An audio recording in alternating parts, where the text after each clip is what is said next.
क्या आपको पता है दुनिया का सबसे पुराना जॉइंट वेंचर कौन सा था? कहते हैं जब देवता और असुर एक साथ आए और हुआ समुद्र मंथन। प्रोजेक्ट था अमृत प्राप्त करना। लक्ष्य था कुछ ऐसा पाना जो सबकी जिंदगी बदल दे।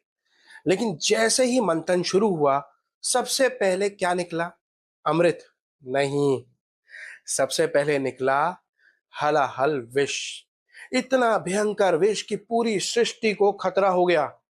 अब जरा सोचिए, अगर उस समय देवता और असुर कहते कि शुरुआत ही इतनी बुरी हुई है, ये पार्टनरशिप गलत है, हम तो यहां से निकलते हैं, तो क्या कभी अमृत मिल पाता? शायद नहीं।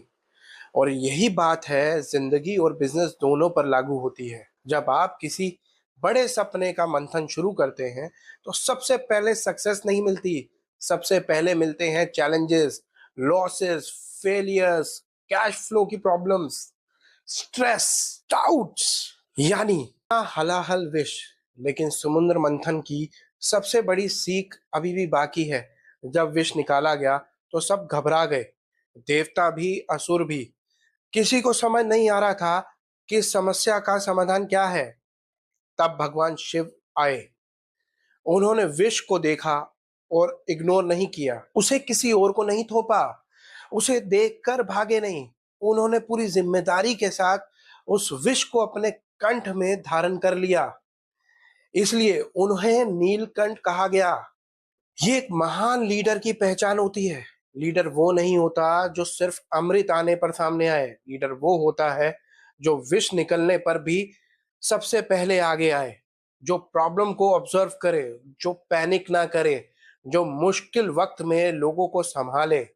बिजनेस हो, करियर हो या जिंदगी, हर मंथन में पहले विष निकलेगा। कभी लॉसेस के रूप में, कभी फेलियर्स के रूप में, कभी क्रिटिसिज्म और रिजेक्शन के रूप में। और उस वक्त आपको शिव जी की तरह बनना पड़ेगा, शांत रहना पड़ेगा, स्थिर रहना पड़ेगा और समस्याओं को संभालना पड़ेगा। क्योंकि जो व्यक्ति विष देखकर भाग जाता है वो कभी भी अमृत तक नहीं पहुंचता। और जो शिव की तरह विष को संभाल लेता है, सफलता का अमृत उसके हिस्से आता ही है। याद रखिए, हर बड़े सपने के पीछे एक परीक्षा आती है। हर अमृत से पहले विष निकलता है और हर सफल व्यक्ति के अंदर थोड़ा सा नीलकंठ जरूर छुपा होता है।